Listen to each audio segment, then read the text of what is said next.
alim ulama, masyarakat, para pelajar, lebih-lebih lagi para musbida, para bupati kepala daerah, dan rekan-rekan beliau dari kepolisian dan kemikiran dan keseluruhnya. Dan ini kami atas nama keluarga mengucapkan terima kasih yang sebesar-besarnya dan ucapkan jazakumullah khairan jazakumullah khairan. Selanjutnya para hadirin terhormat, atas segala sebutan-sebutan daripada bapak-bapak yang dimulai daripada sebutan para madrasah, wakil madrasah atau ketua, yang juga mungkin terhitung secara a priori daripada madrasah yang lain-lainnya yang bersifat sumpah miliatul yang lainnya, yang kesemuanya saya yakin dan percaya ikut bersedia hati, berpilu hati antara sangkawa maupun madrasah lainnya seperti di dalam acara lainnya. Maka ini saya mengucapkan terima kasih atas segala doa sembahyangnya, mudah-mudahan Tuhan terima dan diterima, sehingga almarhum atau Syekh Al-Mukarram mendapat rahmah maghfirah yang seluas-luasnya. Dan terhormat, salah satu amanat di antara beliau yang beliau sampaikan dengan kepada saudara Pengurus Haji bersyukur dan syukur menyampaikan kepada saya untuk minta sampaikan kepada seluruh para masyarakat, terutama para hadirin yang ada pada saat ini hari, yaitu beliau minta sampaikan minta ampun dan maaf segala hal dan tergerak beliau di masyarakat Indonesia. Jadi beliau minta ampun dan maaf.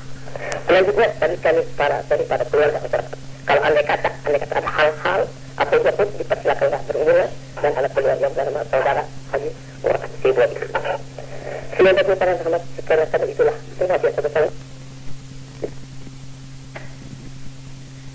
Demikianlah dengan berakhirnya sambutan atas nama keluarga yang disampaikan oleh Al-Mukarram Kiai Haji Salman Jalil, maka berakhirlah upacara pemakaman almarhum Kiai Haji Anang Sarani dengan reporter Rapidun Sleman.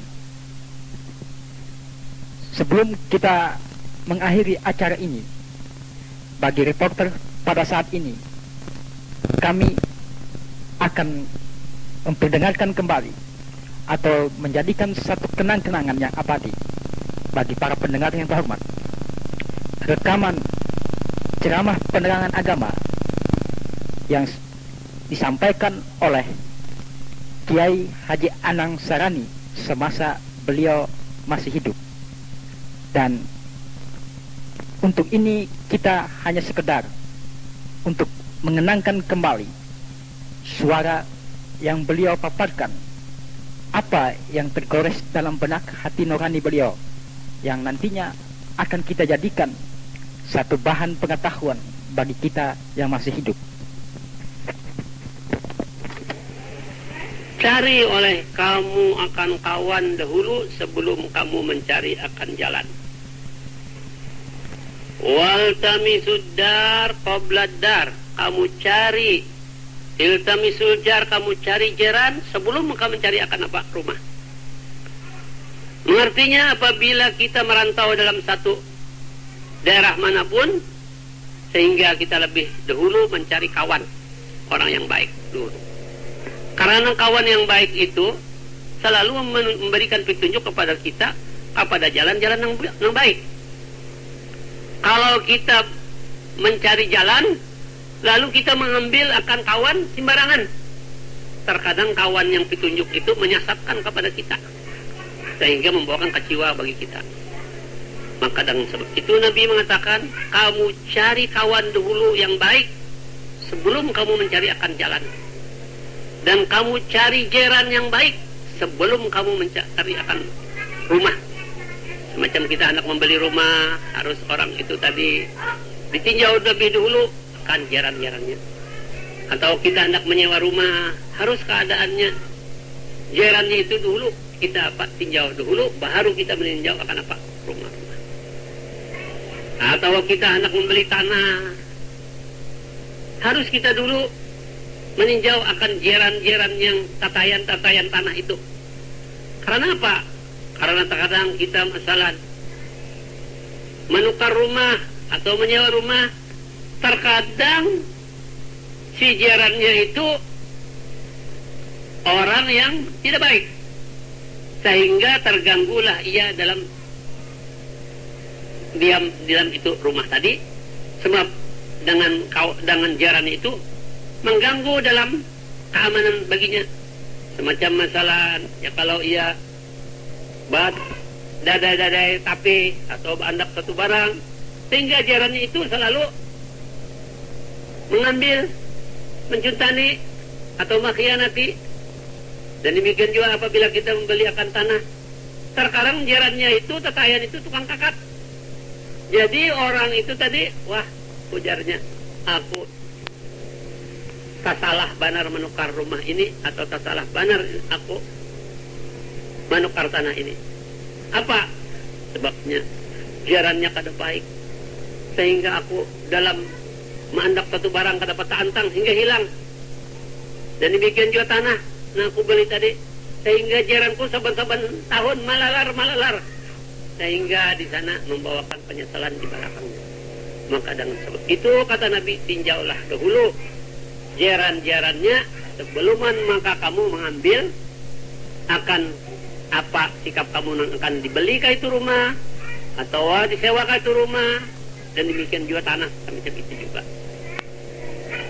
Dan lagi dikatakan oleh syair, wahzar musahabatal laimi fa innahu yu'di kama yu'di as-sahih al-ajrabu waqtar sadiqaka waqtabirhu muhaziran innal qarina bil muqarani yunsabu idza kunta fi qaumin fasahib khiyarahum wala tashabil arda fatarda ma'arradi anil mar'i la tas'al wasal an qarinihi fa kullu qarinin bil muqarani yaqtadi. Artinya, wahzar musahabatal laim, kamu takuti jangan bersahabat orang yang jahat. Fa innahu, maka bahwasanya orang yang jahat tadi yu'di, membawakan, menjalar kepada kamu kama yu'di sahih al ajrabu, semacam menjalar orang yang sehat akan orang yang kurang. Artinya orang itu menjalarnya orang yang baik karena berkawannya dengan orang berkurap, sehingga orang itu berkurap. Sebab mereka itu berkawan kepada kawan orang yang tidak baik, sehingga ia ikut kepada tidak baik juga. Waqtar sadiqaka, kamu pilih kawan engkau. Bepilih mengawan engkau, cari kawan itu bepilih, jangan sembarang kawan. Waqtabiru, lihat dulu, coba kawan ini kemana, petunjuk kemana membawakan. Muhadiran, hal keadaan engkau takut dalam terjerumus dengan kawan yang tidak baik. Innal qarina ilal muqarani yunsabu, bahwasanya kawan kepada yang dikawannya dinisbahkan kepadanya. Idza kunta fi qaumin, apabila engkau pada satu kaum, fasahib khiyarahum, kamu sahabati orang yang baik-baik. Wala tashabil arda, jangan engkau sahabati orang yang jahat. Fatarda, maka engkau binasa, ma'arradi, serta orang yang jahat. Anil mar'i la tas'al wasal an qarinihi, fa kullu qarinin bil muqaran yaqtadi. Dari seorang jangan engkau tanyakan, dan engkau tanya kawannya ini siapa orang ini. Apabila kawannya orang baik, ya dapat kamu orang itu disahabati. Fakullu qarinin bil muqarani yaqtadi, tiap-tiap kawan menyertailah, menurutilah apa yang diikutnya si kawannya tadi. Mengertinya kalau kawannya tidak baik, sehingga ikut ia semacam kawan yang tidak baik juga. Jadi harus dipilih kawan itu tadi, jangan sembarang. Jangan selalu berkawan, tahu berkawan, dan harus dipilih.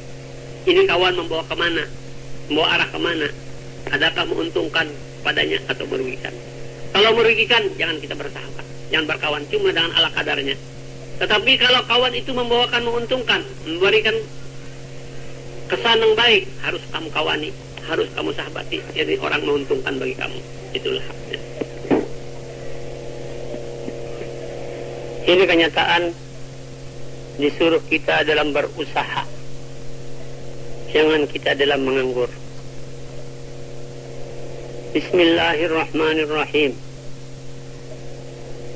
Qala Allah Ta'ala wa huwa asdaqul qailin. A'udzu billahi minasy syaithanir rajim. Bismillahirrahmanirrahim. Wa ja'alna al-laila libasan wa ja'alna an-nahara ma'asha. Kami jadikan akan malam untuk orang beristirahat.